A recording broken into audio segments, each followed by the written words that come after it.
ನಿನ್ನೆ ನಡೆದಿರುವಂಥ ಘಟನೆ ನಿಜವಾಗಲೂ ಭಾರಿ ದುರಂತ. ಇದು ಈ ರಾಷ್ಟ್ರದಲ್ಲಿ ಭಯೋತ್ಪಾದಕ ನಿಂತಿದೆ ಅಂತ ಹೇಳಿದರು. ಈ ದೇಶದಲ್ಲಿ ಇನ್ನೂ ತಾಂಡವಾಡ್ತಾ ಇದೆ.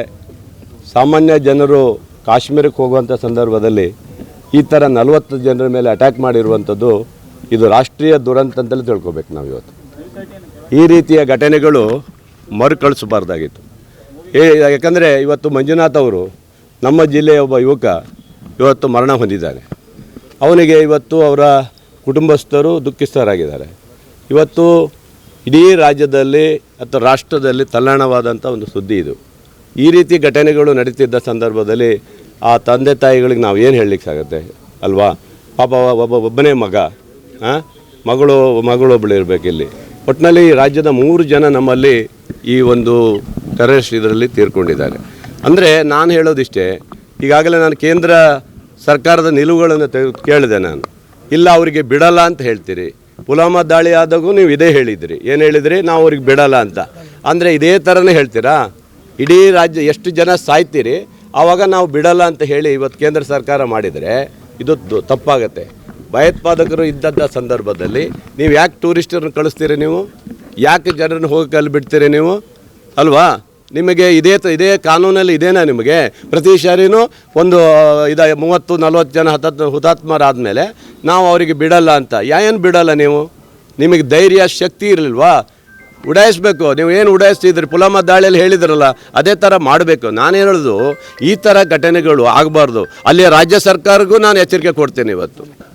ಯಾಕಂದರೆ ಈ ಥರ ಪ್ರವಾಸಿಗರು ಲಕ್ಷಾಂತರ ಜನ ಹೋಗೋಂಥ ಸಂದರ್ಭದಲ್ಲಿ ಅದಕ್ಕೆ ನಿಗಾ ಇಡುವಂಥ ಕೇಂದ್ರ ಸರ್ಕಾರನೂ ಇರಬೇಕಾಗತ್ತೆ ಅದಕ್ಕೆ. ಆದರೆ ಈ ಥರ ದುರಂತ ಆಗಿದೆ. ಇದಕ್ಕೆ ಯಾರು ಹೊಣೆ ಹಾಕ್ತಾರೆ ಇವತ್ತು? ಸತ್ತ ಮೇಲೆ ನಾವು ಇದ್ದೀವಿ ಬಿಡೋದಿಲ್ಲ ಅಂತ ಹೇಳಿದ ಮೇಲೆ ಇದು ಅವ್ರನ್ನ ಮತ್ತೆ ತರಲಿಕ್ಕಾಗತ್ತಾ? ಒಂದು ಕುಟುಂಬಕ್ಕೆ ಏನು ಹೇಳ್ತೀರಿ? ಉತ್ತರ ಕೊಡಲಿಕ್ಕಾಗತ್ತೆ ಇವತ್ತು?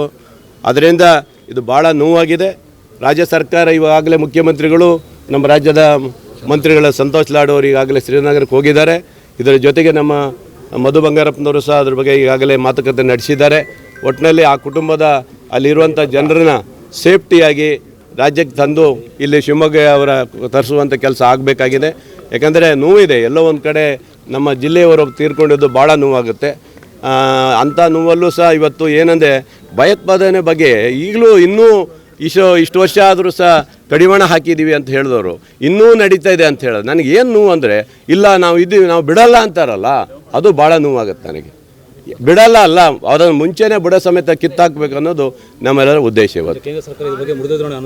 ಖಂಡಿತ ಇದು ಯಾಕೆ ನೀವು ಈ ಥರ ಮಾಡ್ತೀರಿ? ನೀವು ಪುಲ್ವಾಮಾ ದಾಳಿ ಆದಾಗ ಏನು ಹೇಳಿದ್ರಿ ನೀವು?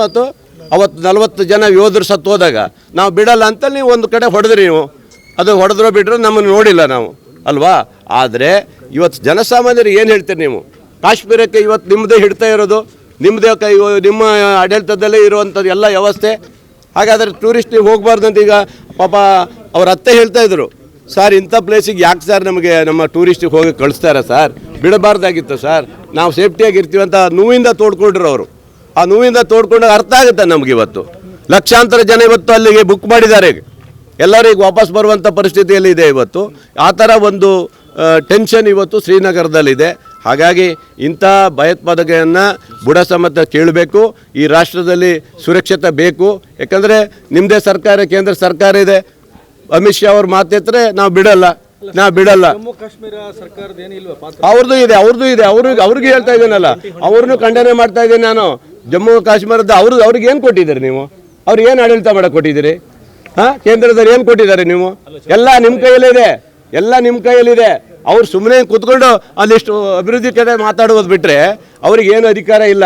ಅಧಿಕಾರ ಜಮ್ಮು ಕಾಶ್ಮೀರದ ಅಧಿಕಾರ ಪೂರ್ತಿ ಕೇಂದ್ರ ಸರ್ಕಾರದಲ್ಲೇ ಇದೆ ಇವತ್ತು. ಹಾಗಾಗಿ ರಾಜ್ಯ ಸರ್ಕಾರಕ್ಕೂ ಖಂಡನೆ ಮಾಡ್ತೀನಿ, ಕೇಂದ್ರ ಸರ್ಕಾರಕ್ಕೂ ಖಂಡನೆ ಮಾಡ್ತೇನೆ ನಾನು ಇವತ್ತು. ಹೌದು, ಅದೇ ಹೇಳ್ತಾ ಇದ್ದೀನಿ ಸರ್. ಅವ್ರಿಗೇನಂತ ಪವರ್ ಕೊಟ್ಟಿಲ್ಲ. ಇವರು ಏನು ಪವರ್ ಕೊಟ್ಟಿದ್ದೀರಿ ನೀವು? ಅಲ್ಲಿ ಅವರು ಏನೂ ಇಲ್ಲ. ಸುಮ್ಮನೆ ಹೋಗೋದು, ಅಲ್ಲಿ ಕಾರ್ಯಕ್ರಮ ಮಾಡೋದು, ಬರೋದು, ಕೂತ್ಕೊಳ್ಳೋದು ಬಿಟ್ಟರೆ ಏನು ಕೆಲಸ ಇಲ್ಲ. ಅಲ್ಲಿ ಎಲ್ಲ ಆಡಳಿತವನ್ನು ಕೇಂದ್ರದವರೇ ಇಡ್ತಾ ಇದೆ ಇವತ್ತು. ಹಾಗಾಗಿ ಏನೇ ಇರಲಿ ಭಾಳ ನೋವಾಗಿದೆ. ಇಂಥ ಘಟನೆಗಳು ಮತ್ತೆ ಮರುಕಳಿಸೋದು ಶ್ರೀನಗರದಲ್ಲಿ ಆಗಬಾರ್ದು ಅಂತದ್ದು ನಾನು ಇವತ್ತು ಕೇಳ್ಕೊಳ್ತೀನಿ.